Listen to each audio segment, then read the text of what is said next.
essayer de prendre des meilleures décisions financières quand la vie est chère. Francis Gosselin. C'est facile de succomber à la tentation. On a une opportunité d'agir différemment. Vous pouvez agir. Vous êtes libres, chers amis. Francis. Bonjour, Alex. Bon, alors, est-ce qu'on aura une entente d'ici ce soir? Tu as entendu aussi les commentaires de Christopher Skeet. Oui. Et c'est intéressant l'exercice que tu as fait aussi. Tu as comparé un peu le discours de différents premiers ministres à travers le Canada. Ben écoute, je trouvais que le Québec, on avait une position, disons-le, singulière, là, tu sais, un peu puis tout ça. Puis j'étais comme, est-ce que c'est juste moi ou c'est comme un peu insupportable cette posture-là? Fait que je suis un peu allé à la recherche des réactions suite au fameux appel d'avant-hier avec l'administration Carney. Pour voir un peu qu'est-ce que disaient les autres. Écoute, c'est quand même assez étonnant.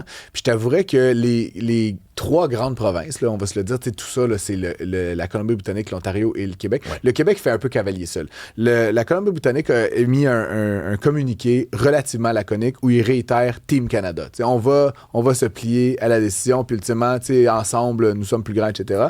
Donc, David Abbey joue la carte canadienne. Puis c'est drôle parce que David Abbey, c'est quand même un néo-démocrate. Puis ça, j'ai aussi fait cette analyse-là, très brève. Mais ensuite, t'as Doug Ford qui dit rien. Et ça, je t'avoue que ça me garoche un peu à terre parce que Doug Ford...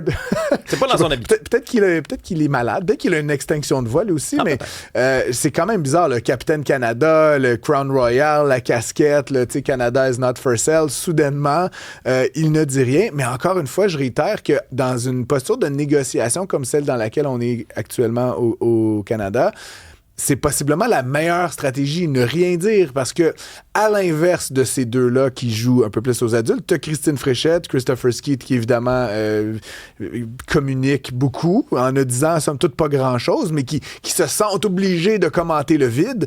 Et ce qui est vraiment intéressant, c'est qu'à l'autre extrême du spectre, t'as Wab Kinew, qui est le premier du Manitoba, qui lui a un peu remplacé Doug Ford hier dans la journée et qui va là en se tapant le chest là, en disant, tu sais, il traite Donald Trump de taco, puis il dit que le Canada est en une position de force pour négocier, ce qui, si tu veux, mon avis, est pas tout à fait le cas. Mais tu sais, il se la joue là, vraiment, là, tu sais, il faut leur rentrer dedans, puis puis on cédera pas un pouce, etc. Puis il a dit notamment une chose, moi, qui m'a un peu surprise, et là, tu sais, je suis essayé de fouiller pour comprendre. Il dit qu'apparemment, lors de l'appel qui aurait eu lieu avant-hier entre tous les premiers ministres des provinces, Mark Carney aurait supplié, ou presque, les provinces de remettre l'alcool sur les tablettes. Et ce qui est très intéressant, c'est que ce que M. Kinew a dit hier a été démenti par deux autres premiers ministres des provinces, Tim Houston en Nouvelle-Écosse et Tony Wakeham, qu'on connaît maintenant mieux au Québec, le premier ministre de Terre-Neuve et Labrador. Donc, ce que je sens, en tout cas, pour résumer, c'est qu'il y a quand même d'importantes divergences dans les stratégies qui sont déployées par les uns et les autres. Et ce qui est quand même particulier, c'est que tu as un néo-démocrate en Colombie-Britannique, un conservateur en Ontario qui, eux, jouent la game. Et entre nous, bon, la CAQ, on dira ce qu'on voudra, ça ressemble quand même un peu au Parti libéral, là, comme dans l'échiquier là, gauche-droite. Là. C'est celui qui est le plus en dissensus avec la ligne droite vers Ottawa. Et après ça, tu as M. Houston, dont je parlais, qui est aussi un conservateur, qui, lui, joue la... C'est comme... les alliances n'ont comme plus aucun sens dans ma tête. Et donc là, on tombe dans le spectre plus politique qu'économique. Mais j'ai trouvé quand même cette analyse hier, puis j'invite tous les Québécois qui s'intéressent à tout ça à le faire. Nous ne sommes pas seuls dans cette affaire-là. Et il y a plein de provinces qui craignent, évidemment, d'avoir des impacts négatifs, mais aussi qui ont des cartes à jouer, notamment l'alcool, notamment l'automobile, notamment d'autres biens. Évidemment, au chapitre des absents absolus, tu as Danielle Smith, parce qu'elle, comme l'analyse l'avait démontré, 1% de ses exportations sont visées par les nouveaux tarifs, donc elle a pas qu'elle en a rien à foutre. Et évidemment, l'Alberta exporte 4 millions de barils par jour vers les Américains, puis vu le prix du gaz actuellement, tu penses-tu que Donald Trump va mettre un tarif sur le pétrole albertain?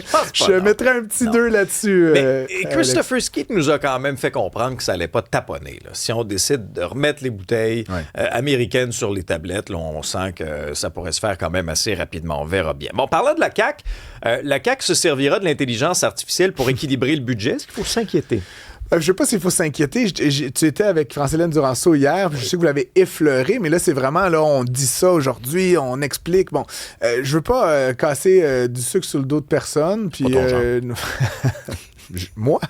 Ça serait mal te connaître. Mais quand même, tu utilises l'intelligence artificielle à l'occasion. Moi aussi. Puis tu sais, j'ai fait mon petit sondage, Olivier Guillet en régie et tout.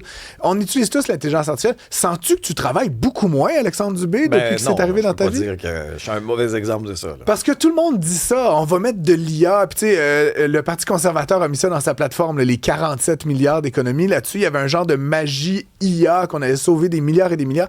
Dans les faits, ce qui est en train de se passer, c'est que tout le monde adopte l'IA. Il faut s'abonner à ça. Il y a un coût net, là, mais bon, 20 $ par mois, ou les plateformes les plus avancées, 200 $ par mois par utilisateur. Mais l'enjeu, c'est que ça te crée de la job. Souvent, ça te permet de générer plein d'affaires. Moi, je me sens, depuis que c'est arrivé dans ma vie, je me sens quasiment dépossédé de mon temps. Il y a toujours des prompts à faire, des autres tâches que je pourrais accomplir. Et cette efficacité additionnelle, elle se traduit juste par plus de travail. Donc, je vois moins comment on traduit ça ultimement par une économie. Et si vous voulez un exemple quand même qui est frappant, la mecque de l'intelligence artificielle, c'est quand même les États-Unis. On apprenait hier qu'ils avaient franchi la barre des 40 000 milliards de déficit public. Je ne sais pas si l'IA fait des magies à quelque part dans le monde, mais pointez-moi vers ce pays, j'aimerais comprendre, parce que partout où ça passe, l'IA, ce que ça fait, c'est que ça ajoute des coûts majeurs. Je dis pas que ça n'a pas un impact sur la productivité, mais l'enjeu avec la productivité du service public, c'est que ça se traduit jamais ou très rarement par des économies en matière d'effectifs ou en matière de dollars. Ça peut permettre de faire un meilleur service aux citoyens, de traiter certains dossiers un peu plus rapidement, mais somme toute, ça ne fait que souvent qu'emballer la machine davantage. Donc, ce gain magique là, de milliards de dollars, je vais quand même me permettre de mettre un petit bémol là-dessus ce matin, Alexandre. Merci beaucoup, Francis. On t'écoute dans le retour cet après-midi. Bonne dernière à toi, Alex. Ça a été un immense plaisir de te côtoyer tout l'été. Partagé.